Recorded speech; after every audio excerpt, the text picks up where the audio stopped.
High in the Dolomites lies a Via Ferrata with a reputation.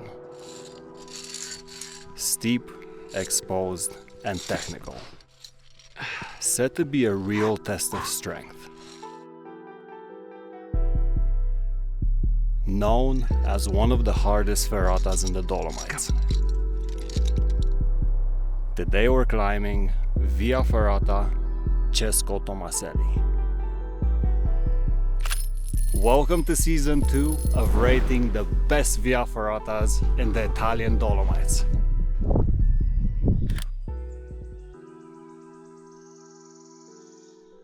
Stick around until the end of the video, where I'm gonna give this Via Ferrata a score and tell you how it compares to the rest.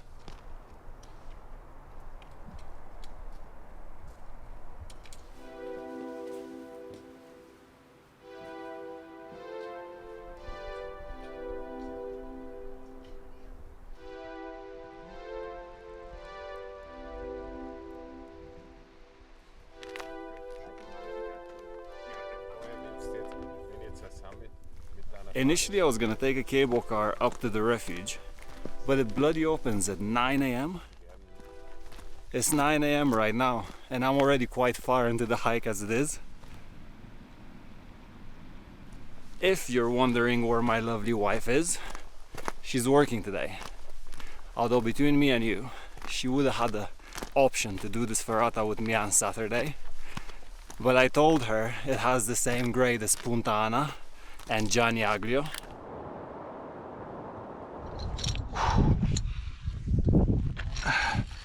And after I told her that, she decided to sit this one out. It's not like the next one that we're gonna do is gonna be less steep. She just thinks it's gonna be less steep.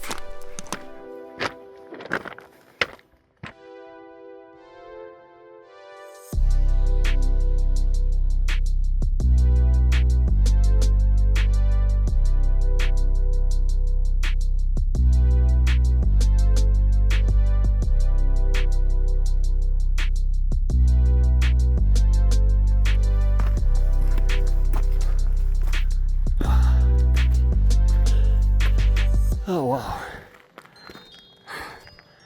I think that's what we're gonna climb.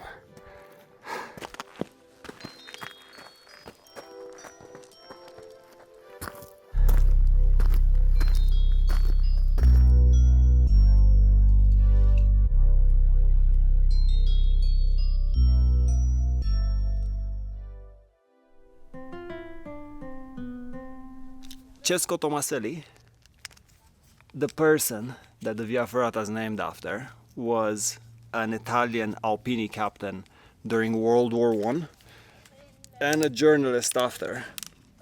This ferrata is said to be one of the first proper sports ferratas in the Dolomites. I think it was built in the 1960s.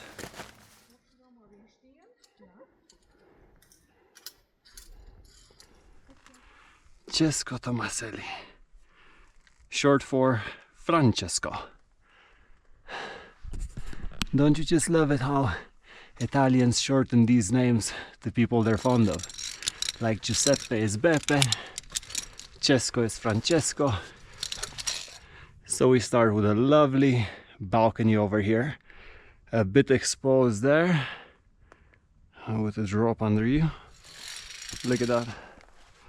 The issue here is that there's a big drop, essentially,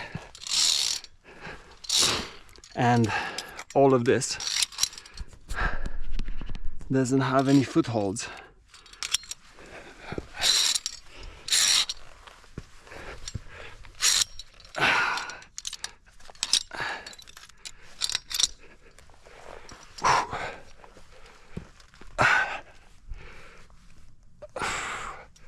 Well, there really are no footholds. God damn.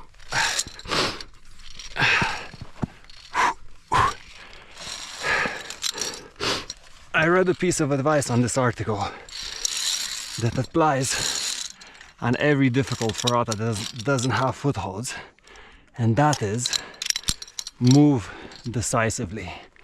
As in, when you go to a sketchy section, Don't postpone, because your forearms are gonna burn out.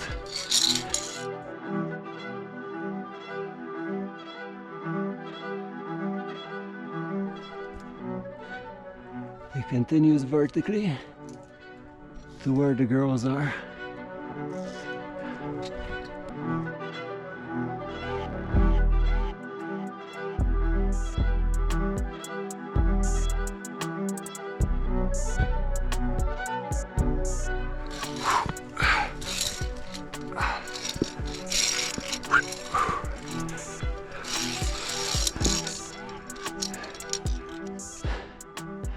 We're going all the way up to that summit.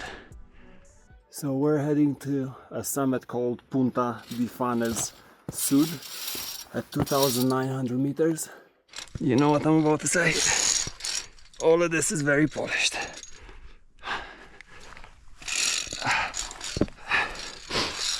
I would not want to do this if it just rained. This looks like a maze now.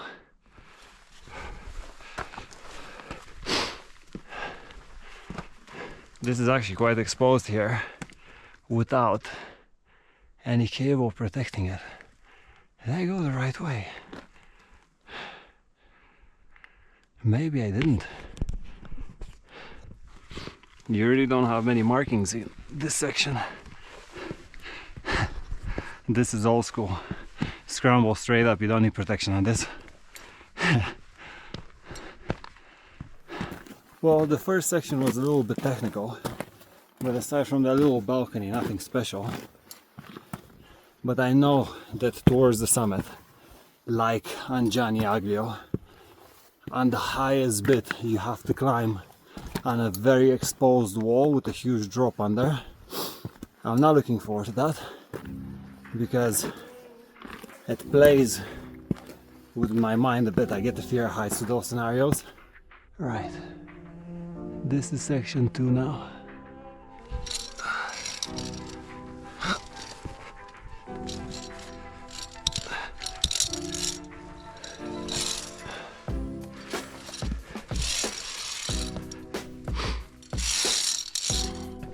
Back to some exposed hiking.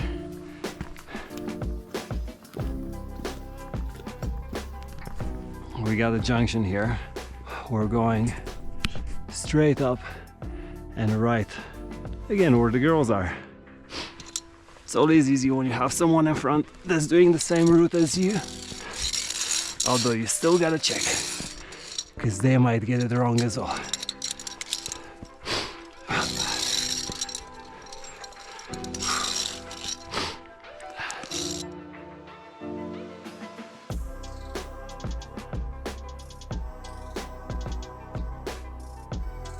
Right, we are on a little exposed balcony to the next section of the Ferrata.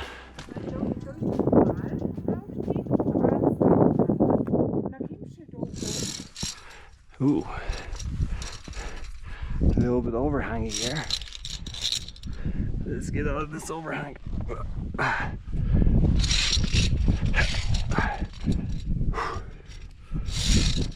Nice, we got a bit spicier again. Steeper, less footholds in parts. Okay.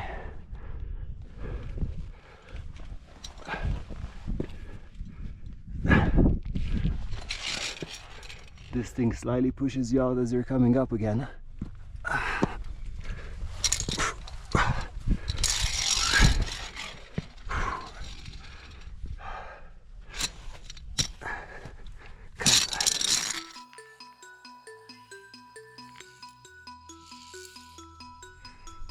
Big drop now.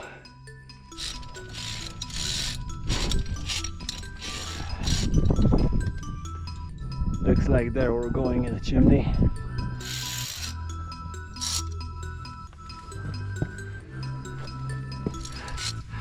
Good thing they have this handle here.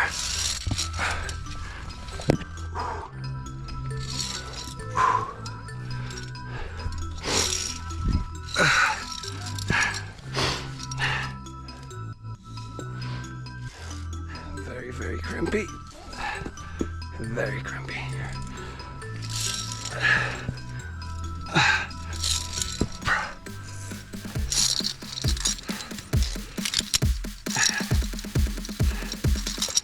Come on.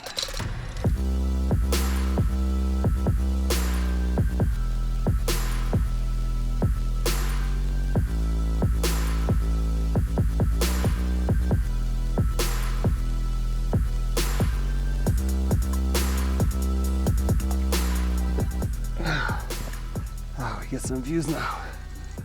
Ooh.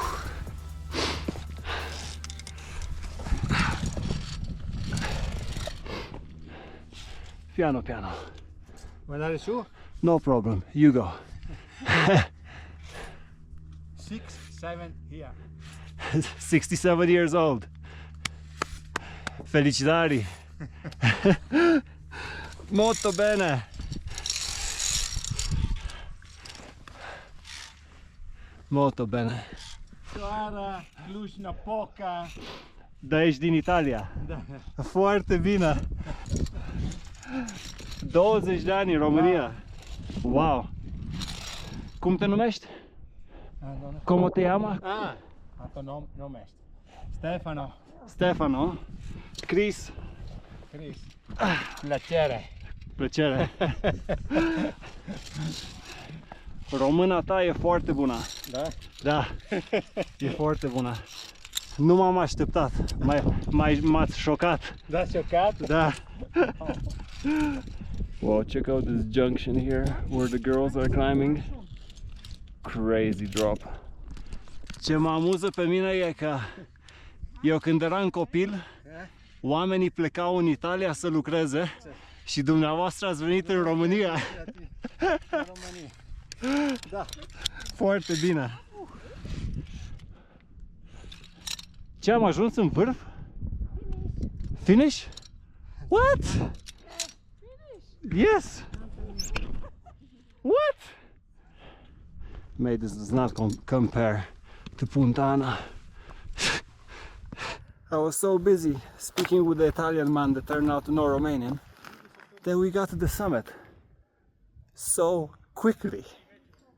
I don't know, maybe I should have like read slightly into it before, but I did. I think it did say like 2 hours, but yeah, this was fast. This was fast. Should have used the rope more to challenge myself more. That's one of the Tofane over there.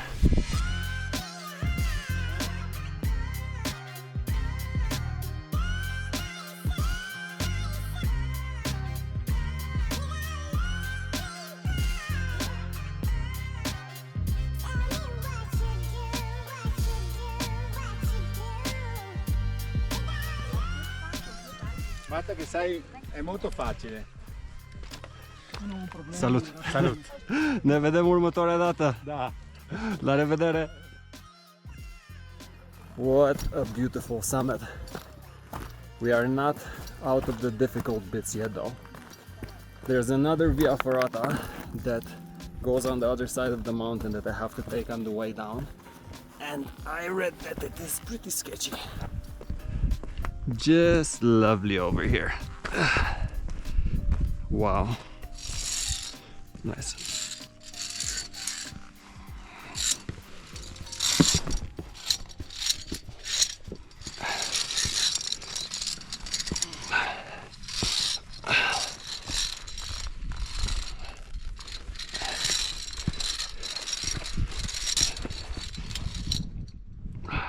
Wow. Some big jumps over here.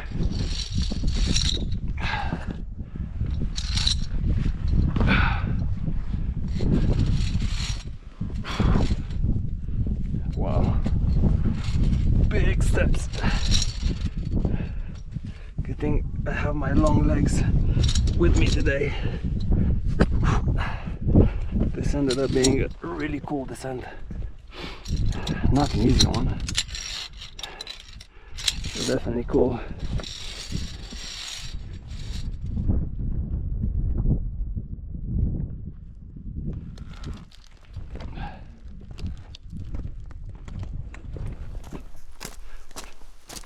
I'm reflecting now on the intro, and I can't believe I was like, set to be a real test of strength. Oh my god. Maybe I got really good at doing Via Ferratas. Maybe that's why all of the past couple were okay. So arrogant, this guy. Hello. As you can see, we are not on the mountain anymore. I gave this Via Ferrata a score that I wasn't happy with in the end. I scored it lower than it deserved. And I had a lot of time to reflect while I edited the video.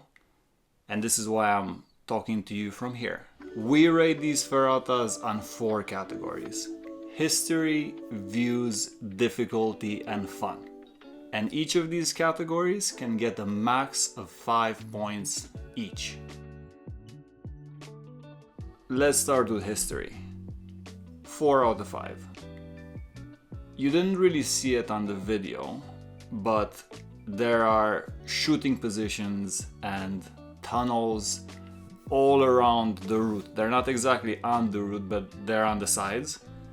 And I know there's like a full gallery next to Lagazuoi refuge, which we haven't visited, but people normally start from there.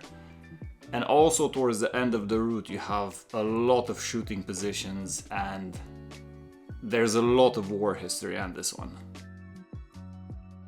Views, 4.5. Beautiful route, and really beautiful scenery all around. I love the views of Marmolada that you can see pretty much from the start. I just knocked half a point because it's not the most incredible one that I saw in the Dolomites, but it is a unique area. I haven't been exactly in that area before, and I totally recommend it. Difficulty, this is an interesting one. So it is so much shorter than I expected it to be, and you could see this in the video. What? It's very short. I read so many things about it just being brutal, and I went straight in using the cable. I think I used the cable 70% of the time. And I really regretted doing this because maybe aside from the very first section and some of the parts on the chimney, it is really doable to climb on the rock. And I'm not like the best climber, but I think I could have hacked it. And I was just very like conservative in my energy going up, and I regret doing that. I suggest if you go there, go during the week. You could see that it's like quiet, and just give it your best shot to try to climb it on the rock, because I don't think it's like as bad as Gianni Aglio or Puntana, for example. 4 points on that. Fun, 3.5. I like to score it on cool features, like if you pass through a tunnel, if you pass over a bridge. This one had a chimney, which is pretty cool. It is a fun route and it's quite good climbing. The descent is quite nice as well, but it's not as fun as some of the other ones that I did. Total 16 points. I really enjoyed Ferrata Cesco Tomaselli and I really recommend it. Cool day out. We have 4 more Ferrata videos coming up, but I'll take a 3-week break because I'm starting to edit the Lenin Peak documentary. And it's gonna be good and it's gonna be worth the wait. So subscribe for that.